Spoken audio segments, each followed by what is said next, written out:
At the beginning of the story, we see an island nestled in the middle of a jungle, surrounded by water. On that island, we see some beautiful birds present there with their flock. Suddenly, a leaf beneath them starts to move. In reality, there was an animal under that leaf who was hiding from them and gathering some fruits. Most of those fruits were discarded and half-eaten, but when he picked up a good fruit, a bird spotted him and tried to catch him, causing him to run away. At this point, we are told his name. His name is Ollie. His story tells us that once, all the pukus used to live together happily on this island. They used to farm a fruit that never let them go hungry. Ollie was still a very small child. He was collecting things from the jungle in his bucket, which he did all day long. Then, his eyes fell on some leaves lying on a stone. When he went closer and touched them, they flew away, but his bucket fell into the water. All his things sank into the water. When he picked up the bucket, he saw something underneath. When he cleaned the glass, the world beneath the water became clear. He found this sight so beautiful that he wanted to go underwater. Ollie decides that he wants to go underwater. He cuts his bucket, applies honey to it, and sticks some leaves on it to make a diving mask. But this makes it hard for him to breathe, so he attaches a pipe to it and goes into the water. However, the pipe sinks, forcing him to come back out. This time, he uses a bigger pipe and goes underwater again, but the pipe droops and ends up in the water, so he has to come out once more. It seems Ollie's luck is just like mine, but then he finds a floating piece of wood, attaches the pipe to it, and now the pipe stays above the water. After that, he goes underwater and sees a completely different world. It was a truly beautiful world, filled with fish he had never seen before. He stayed in the water for hours, and then he spotted a beautiful fish. As it started to come closer to him, his father pulled him out of the water. Maybe that fish wanted to eat them. Who knows? When his mother found out about this, he got a good scolding because he had been told not to leave their island, since there are many dangerous animals outside who want to eat small creatures like them. But the child says, if that's the case, how will I ever see the world? The father asks, what's our motto? The child replies, if we stay hidden, we'll stay safe. The father explains that their nose is everything to them as it helps them sniff out danger. We'll stay safe by using our noses. The child says, we can smell everything, but not everything is dangerous. At that moment, his grandmother begins to tell a story. Long ago, this forest and this valley used to be very beautiful. We didn't always live on this island the way we do now. We used to live in the forest with the other animals, but all the animals were afraid of the wolf because he was the one who hunted them. Then one day, some gigantic creatures came into our forest. They were like moving forests themselves, and they were called zoos, but they brought with them a magical bud. Because of that bud, some creatures in the forest took on different forms. All the animals were very happy, but then a wolf took on a dangerous form, and then he attacked all the zoos and burned them down. Along with them, all the magical buds were also reduced to ashes, but a few of the zoos managed to escape. That wolf set fire to a tree, which caused the mountains to break apart and form a dam. After that, the wolf was given the name Basmasur. From then on, all the animals of the forest became separated, and Basmasur has ruled over the valley ever since. After the story ends, his father asks him, why have you gone silent? What do you mean? He says that he didn't enjoy this story as much. How is any child supposed to be scared by a story like this? If Basmasur had torn those animals apart, sprinkled salt and chili on them, and eaten them, then any child would definitely be scared. That's when his father says to his wife, let me tell you something, he's just like you. After that, they take him to the orchard to pick fruit. Everyone was working well, but the child saw a bird coming to his island, so he went into the bushes to watch it. But there was no bird there, although he could hear the bird's wings flapping. So he closed his eyes and sniffing, tried to sense it. He realizes that the bird is hiding right in front of his eyes, so he moves closer to it, but it moves back. Every time he moves forward, the bird moves back. As soon as Ollie touches it, the bird comes out in front of him and starts scolding him, but Ollie doesn't understand its language. The bird thinks this mouse is stealing its food, but Ollie opens up the fruit, which scares the bird and makes it run away. He places the fruit in front of it and eats one himself to show how to eat it. Then he steps back, and the bird comes forward and starts eating the fruit, but then it gives him one fruit, and after that, it picks another fruit and places it in front of him. It seems that the bird is asking him to open it, so he teaches it how to easily open and eat it. Soon, the baby bird learns how to open it. Just then, Ollie's father arrives. Ollie tells him, look, Baba, see what I taught it. After that, the bird starts screeching loudly, and both father and son hide in the bushes. At that moment, the whole flock of those birds arrives, and the same bird teaches all of them how to open the fruit. As a result, they all start breaking open the fruits and eating them. Ollie's father says to him, what have you done? Ollie just wanted to help, but that very help turned out to be his biggest mistake. After that, on that island, these birds, it became a disaster because of these birds. The land is now called after them. Since then, all the puku have been avoiding these birds. So this was Ollie's childhood story. Somehow, after escaping from that bird, he returns home, but there he learns that soon their food will run out. The fruits they grow are eaten by the Jaween birds, and they don't get any fruit themselves. If this continues, all the puku will die. After the meeting ends, Ollie quietly tells his father, I brought you something to eat, but his father doesn't even look at him and walks away. He feels the worst because his father knows that it was because of him that all of them are facing this trouble. Ollie also feels that it was all his fault. With tears in his eyes, he throws his bucket, causing the glass to shatter into many pieces that begin to shine in the sunlight. This reminds Ollie that his life was saved today because of that very shine, and a new idea sparks in his young mind. He gathers all those pieces of glass and goes up, using the reflected light to shine into the eyes of all the Jaween birds, driving them away. All the Jaween birds flee, but the same bird that had tried to kill him before comes to attack him again, but then by accident. Because of this, Puku falls into a big pit. Luckily, he gets caught in some webs, but then the web breaks, and he is left hanging below. There, he sees a blue, glowing bud. Ollie says that the story is true. The magical bud really exists. But he tries to avoid the bud and starts to get out of there, cursing the Jaween bird.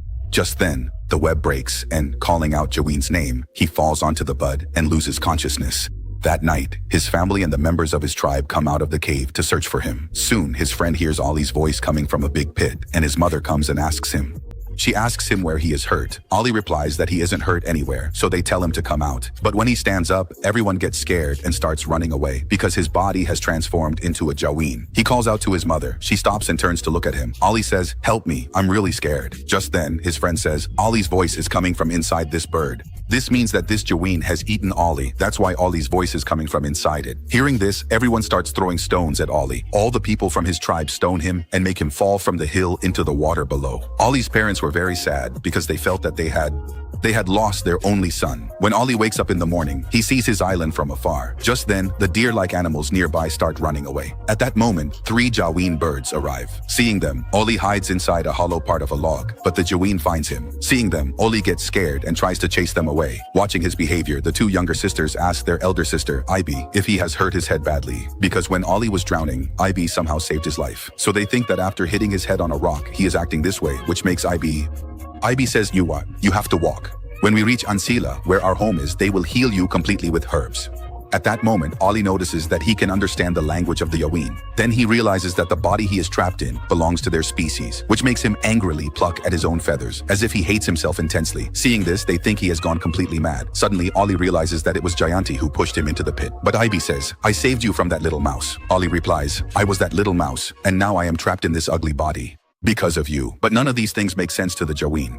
He says, "I'm not Jaween, I'm Puku." Just then, they hear the wolves howl and fly away, but Uli doesn't know how to fly at all. If he stays on the ground, the wolves will eat him up. So, Ibi covers his whole body with dung so that he doesn't smell like Jaween, and this way, his life is saved. She hides him in the bushes and flies away from there. When the wolf arrives, Uli gets even more scared because Basmasur is standing right in front of him. Basmasur comes closer and then leaves. Uli cleans himself in a river, and just then, a fish appears. The fish says, "Hey buddy, what are you doing?" Uli tries to shush him, saying that Basmasur is here, which scares the fish, and he hides in the water, asking, "Basmasur?"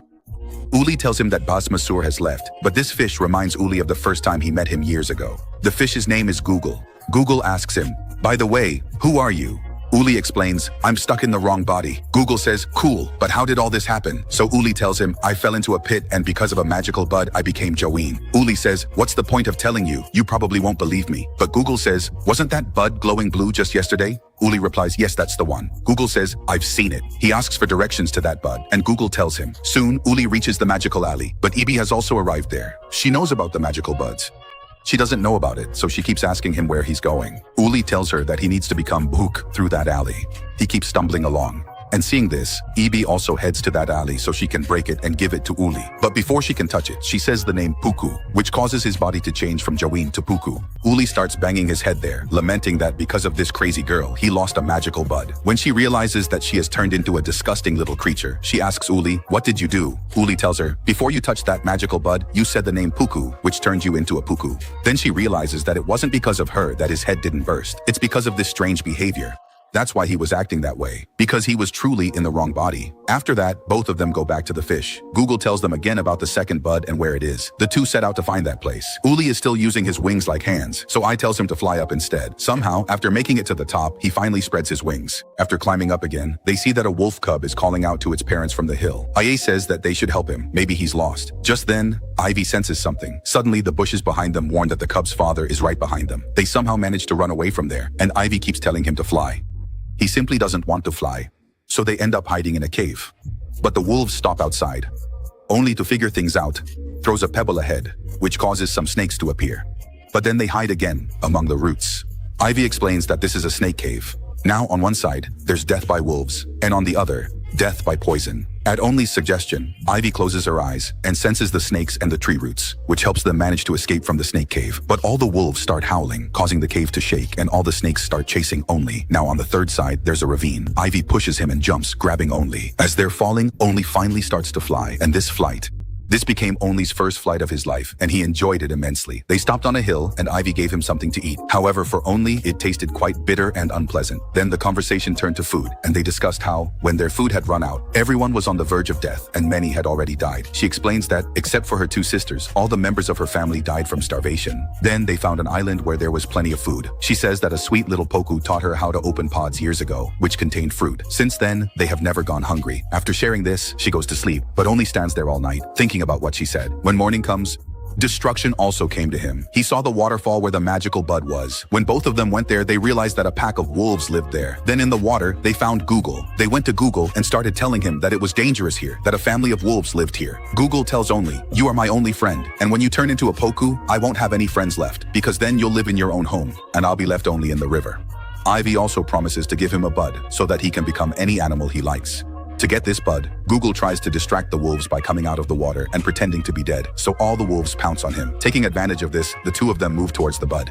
Okay, but the 2 of them start arguing because there was only one bud there. Ivy says, "With this, I can become a Jabin, and after that, we'll find the rest of the buds." But Only didn't trust her. Then, during their argument, the name of that fruit comes up, the fruit that the Jabin took from the Poku. Only reveals, "The Poku who taught you to snatch the fruit was me. You people took our food and even our freedom. Our people are dying because of you." Hearing all this, Ivy is deeply shocked. But just then, the wolves arrive, so both of them, asking Google for help, fall onto the bud and turn into fish. Somehow, Ivy begins to understand. If we touch the bud while saying the name of any animal or bird, we'll turn into that very creature. Ollie asks, "Can we go back to the past and change ourselves again?" He says, "Now we've become fish, and now I can't go home, nor can I save anyone." He says, "You are a Jabin, and I am a cuckoo. We can never be one." He leaves from there. Google tells Ollie, "There are lots of buds above the waterfall, so don't worry."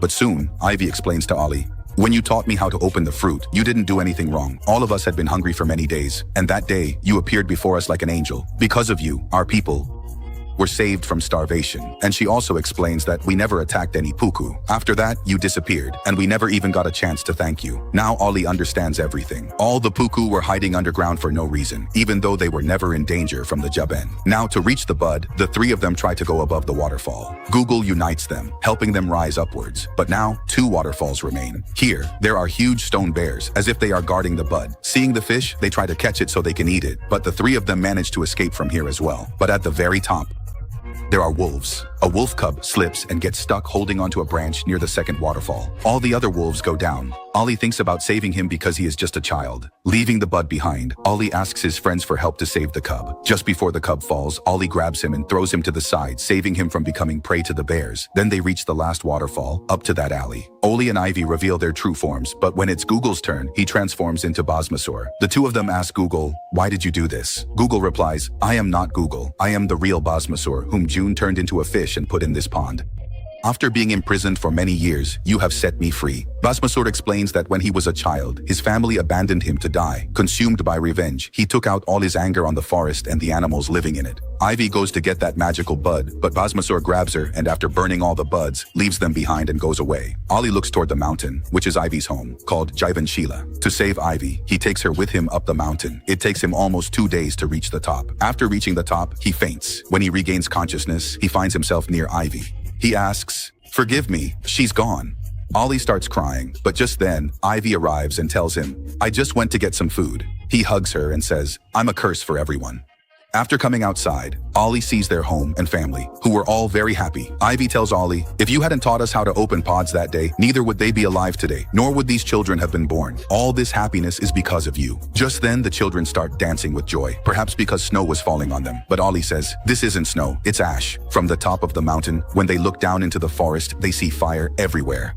The fire had once again started to consume the forest. All the animals in the jungle began to die, scorched by the flames. The leader of the J-Band says, "The sky is no longer safe. Everyone go to your nests." Ivy also says, "We have to help them."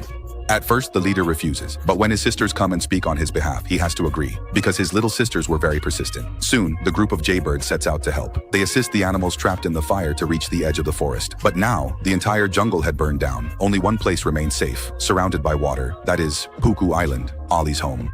They couldn't swim to the island. Just then, the wolves appear. All the animals were in trouble, but they thank Ollie because he had saved their child's life. The wolves helped them reach the island. When disaster struck the jungle, all the animals united. Ollie's parents hear his voice. They thought Ollie was dead. Ollie asks them for help, but his father doesn't allow any animals onto their island because the Puku species are very small creatures and are afraid of all the other animals. He even tells Ollie to stay away from these animals, but Ollie tries to explain to them that all these are creatures of the valley and they need help, but Ollie's father says that we should trust no one except our own kind.